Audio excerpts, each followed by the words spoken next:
오늘 우리가 함께 읽을 말씀 여호수아 24장, 사도행전 4장, 예레미야 13장, 마태복음 27장 말씀입니다. 자, 오늘 말씀으로 나눌 주제는요, 택해야 하는 것입니다. 곧 우리는 무엇을 택하며 살아가야 하는가? 다시 말해 주님은요, 우리를 위하여, 우리의 생명을 위하여 택하며 살아가셨죠? 그 주님 앞에 오늘 우리는 무엇을 택하며 살아가야 하느냐?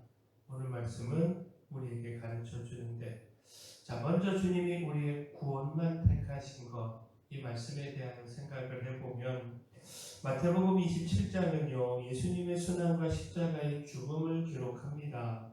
예수님은 빌라도 앞에서 신문을 받으시고 군병들에게 조롱당하신 뒤 마침내 십자가에 달리셨습니다. 그 모습을 지켜보던 대제사장들과 서기관들과 장로들은 예수님을 향해 이렇게 조롱을 했는데, 마태복음 27장 42절에 그가 남은 구원하였으되 자기는 구원할 수 없도다. 그가 이스라엘의 왕이로다. 지금 십자가에서 내려올지어다. 그리하면 우리가 믿겠노라. 그러나 이 조롱 속에 오히려 복음의 핵심이 드러납니다. 예수님은 십자가에서 내려오실 수 없었던 것이 아니라 내려오지 않으신 겁니다. 우리를 살리기 위하여 끝까지 그 자리에 머무신 것입니다. 주님은 십자가에서 당신의 편안함을 택하지 않으셨습니다. 능력을 보이시며 고난을 피하는 길도, 조롱을 멈추게 하고 자신을 구하는 길도 택하지 않으셨습니다. 대신 우리의 구원을 택하셨습니다. 우리의 죄를 대신 지고 우리의 형벌을 대신 담당하시며 우리를 살리는 길을 끝까지 걸어가셨습니다. 십자가는 예수님께서 우리를 위하여 무엇을 택하셨는가, 이것을 가장 선명하게 보여줍니다. 그러므로 우리도 선택해야 합니다. 십자가의 주님을 알면서도 여전히 다른 것을 붙들고 살아갈 수 없습니다. 우리를 위해 자신을 내어주신 그 주님 앞에서 우리도 이제 주님만 택하고 주님만 따르기를 결단해야 합니다. 우리의 삶에서 가장 중심에 두어야 할 분은 오직 예수 그리스도이십니다.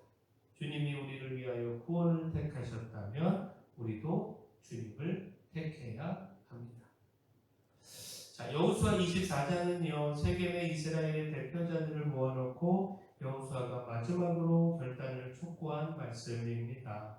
그는 먼저 하나님께서 아브라함을 부르시고 애굽에서 건져내시고 광야를 지나 가나안 땅을 주시기까지 행하신 모든 일을 상기시킵니다. 그리고 그 은혜 앞에서 이제 분명히 선택하라고 말하는데, 여호수아 24장 14절 15절 말씀 보면, 너희의 조상들이 강 저쪽과 애굽에서 섬기던 신들을 치워버리고 여호와만 섬기라. 만일 여호와를 섬기는 것이 너희에게 좋지 않게 보이거든 너희 조상들이 강 저쪽에서 섬기던 신들이든지 또는 너희가 거주하는 땅에 있는 아모리 족속의 신들이든지 너희가 섬길 자를 오늘 택하라. 오직 나와 내 집은 여호와를 섬기겠노라.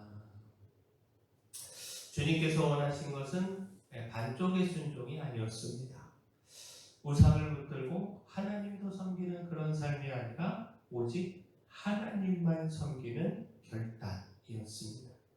이 말씀은 하나님을 섬기는 일이요, 결국 선택의 문제임을 보여줍니다. 이스라엘은 이미 하나님의 은혜를 경험했지만 여전히 우상의 유혹 앞에 서 있었습니다. 그래서 여호수아는 모호하게 살지 말고 오늘 분명히 택하라고 요구합니다. 하나님은 자기 백성을, 이 백성이 마음을 나누어 섬기는 것을 기뻐하지 않으십니다. 하나님을 섬기려면 하나님만 섬겨야 합니다. 하나님을 따르려면 다른 신들은 끌어내야 합니다. 그러므로 오늘 우리도 결단해야 합니다. 하나님과 재물을 동시에 섬길 수 없습니다. 하나님과 세상을 함께 주인으로 보실 수 없습니다. 오직 여호와 하나님만 섬기기로 택해야 합니다. 자, 또한 하나님의 말씀만을 듣기를 택해야 합니다. 사도행전 4장은요, 성전 뒷문에서 걷지 못하던 사람을 예수 그리스도의 이름으로 일으킨 후 베드로와 요한이 공회 앞에 서게 된 것을 기록합니다. 예수의 이름이 널리 전해지고 많은 사람이 믿게 되자 제사장들과 사두개인들은 두 사도를 붙잡아 위협했습니다. 그리고 다시는 예수의 이름으로 말하지도 말고 가르치지도 말라 명했습니다. 그러나 베드로와 요한은 물러서지 않았는데 사도행전 4장 19절에 하나님 앞에서 너희의 말을 듣는 것이 하나님의 말씀을 듣는 것보다 옳은가 판단하라.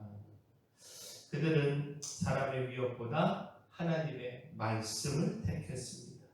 자, 여기서 우리가 분명히 보아야 할 것, 믿음의 사람에게는요, 언제나 선택의 자리가 온다라는 사실입니다. 눈앞에 안전을 택할 것인가, 하나님의 말씀에 순종할 것인가, 이것을 결정해야 하는 때가 반드시 옵니다. 자, 베드로와 요한은요, 공회의 권세 앞에서 침묵하는 편이 더 안전하다라고 하는 것을 알았을 겁니다. 그러나 그들은 하나님의 말씀을 타협의 대상으로 두지 않았습니다. 하나님의 말씀은 편할 때만 따르는 것이 아니라 손해가 따를 때에도 붙들고 따라야 하는 진리라는 겁니다. 우리의 삶에도 이런 순간이 있습니다. 말씀대로 살면 불편해질 수 있고 불이익을 당할 수도 있고 사람들의 반대를 만날 수도 있습니다. 그러나 우리는 무엇을 택해야 하는지 분명히 해야 합니다. 사람의 말이 아니라 하나님의 말씀을 들어야 합니다. 우리의 삶에서 하나님의 말씀을요, 가장 높은 자리에 두어야 합니다. 그 선택이 믿음의 사람답게 세웁니다. 자, 마지막 마음의 겸손을 택해야 합니다. 예레미야 13장은요, 썩어버린 뱃띠의 비유를 통해서 유다의 교만과 완악함을 드러내는 말씀입니다. 하나님은 띠가요 사람의 허리에 밀착되듯이 이스라엘과 유다를 자기 백성으로 가까이 두어서 당신의 이름과 명예와 영광이 되게 하려 하셨습니다. 그러나 백성은 하나님의 말씀 듣기를 거부했고 그 마음의 완악함을 따라서 다른 신들을 섬겼습니다. 결국 문제의 뿌리는 교만함이었습니다. 하나님 앞에 낮아지지 않았고 말씀 앞에 귀를 기울이지 않았고 자기 마음과 자기의 길을 더 옳게 여기는 교만, 바로 이 교만이 문제였습니다. 하나님은 그 교만 때문에 그들이 쓸모없는 띠처럼 되고 말 것이다, 되고 만다 말씀하셨습니다. 그리고 예레미야 13장 17절 너희가 이를 듣지 아니하면 나의 심령이 너희 교만으로 말미암아 은밀한 곳에서 울 것이며 여호와의 양떼가 사로잡힘으로 말미암아 눈물을 흘려 통곡하리라. 자, 이렇게 말씀하시면서 그 교만이 결국 사로잡힘과 통곡으로 이어질 것임을 경고하셨습니다. 그 교만은요, 단지 태도의 문제가 아니라 심판을 부르는 죄라는 겁니다. 하나님께 가까이 있는 길은 교만이 아니라 겸손입니다. 완악한 마음이 아니라 부드러운 마음입니다. 우리에게 필요한 것은 더 강한 자기 확신이 아니고 말씀 앞에 무릎을 꿇는 겸손입니다. 우리는 마음의 겸손함을 택해야 합니다. 자, 십자가에서 주님은 자신의 생명이 아니라 우리의 구원을 택하셨습니다. 그러므로 우리도 주님만을 택하여 섬겨야 합니다. 또한 겸손히 하나님의 말씀을 듣고 따르기를 선택해야 합니다. 만약에 우리가 이렇게 하나님 선택하며 살아가기를 소원합니다. 사랑의 주 하나님, 십자가에서 자신을 내어주시고 우리를 구원하신 주님의 사랑과 은혜를 끝까지 놓치지 않기를 소망합니다. 어떤 손해와 불이익 앞에서도 주님의 말씀을 택하고 순종하게 하시며 재물이 아니라 하나님을 택하고 오직 하나님만 섬기기로 한 결단이 흔들리지 않게 하여 주시옵소서.